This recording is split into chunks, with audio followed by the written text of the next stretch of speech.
Ready? Start. I have no intention of giving a certificate about which my honorable friend Dr. Krishna Swami was talking some time ago.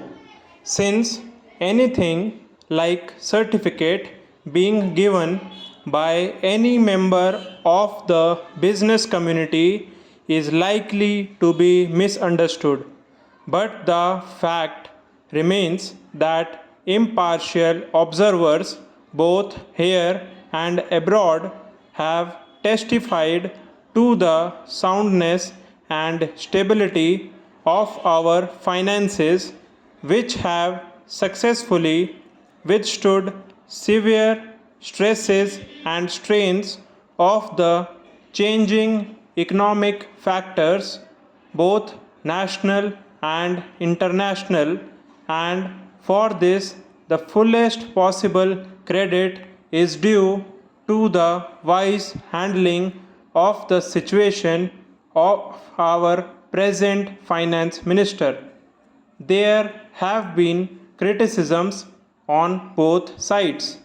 Some have described the budget as pro big business, as something which has brought about a boom in the stock exchange, and as something which has brought about satisfaction in the business circles.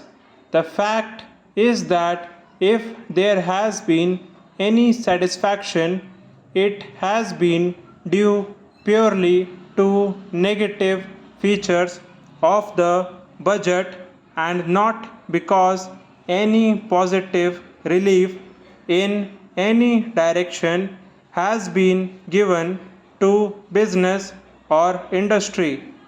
It is true that there were certain fears in the minds of the business community that, in view of the expanding and growing needs of the center, the finance minister might resort to certain further additional taxation, and since those fears were not realized, there has been some slight recovery in certain stock exchanges, but that does not in the least mean that whatever relief and legitimate relief was due to the business and industrial community has received any adequate response. We have got to face the fact that we are at present engaged in the process of development. People who talk about UK and USA conveniently forget that these are the most highly industrialized countries in the world, and our taxation system, so long as we are engaged in expanding and building our economy, must be adjusted and linked with the requirements of the expanding economy, and should not be compared with the high taxation levels that may be prevalent in UK and USA. Friends have talked about unemployment, but whether the raising of the direct taxation levels will in any way mitigate unemployment is a question that should be considered. If the finance minister gives substantial relief in direct taxation, I think that might lead to an acceleration in the pace of development.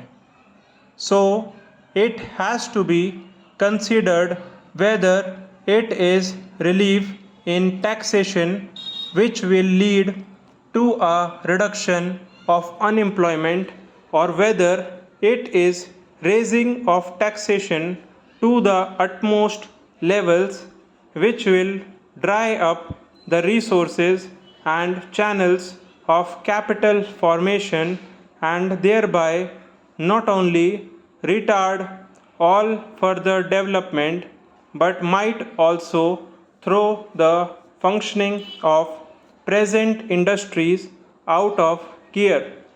So, my submission is that when the Taxation Inquiry Committee has been appointed, it is only logical to expect that no substantial changes in the taxation structure will be made until the findings of that expert committee are known.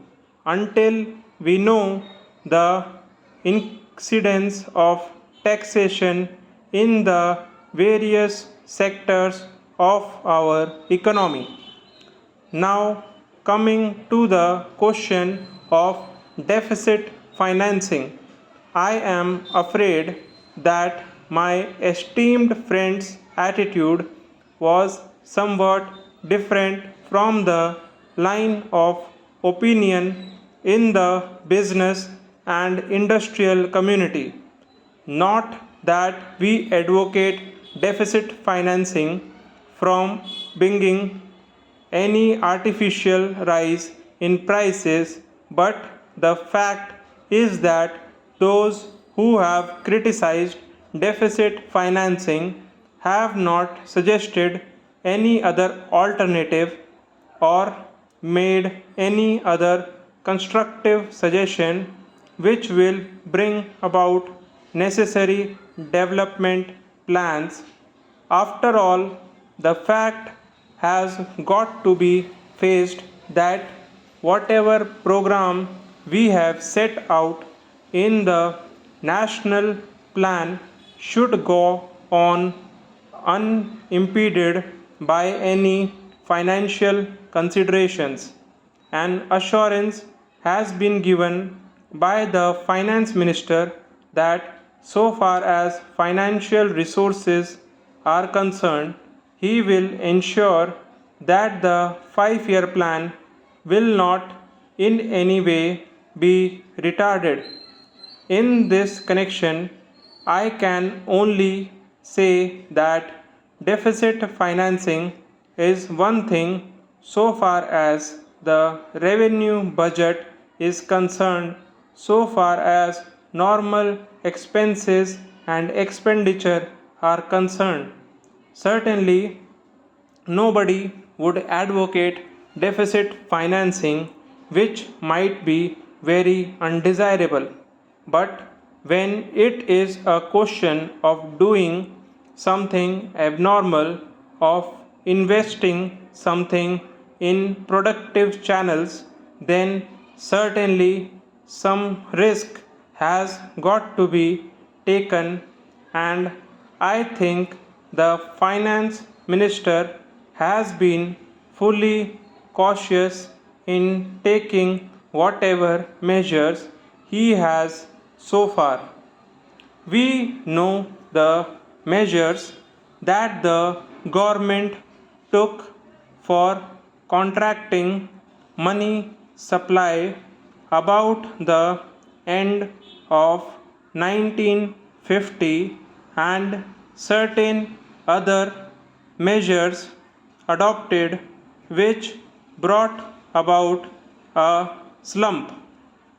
Also, from time to time, the finance minister did not hesitate to mop up the surplus, which, as the records would show, has been about rupees 300 crores during the past 4 or 5 years. Stop.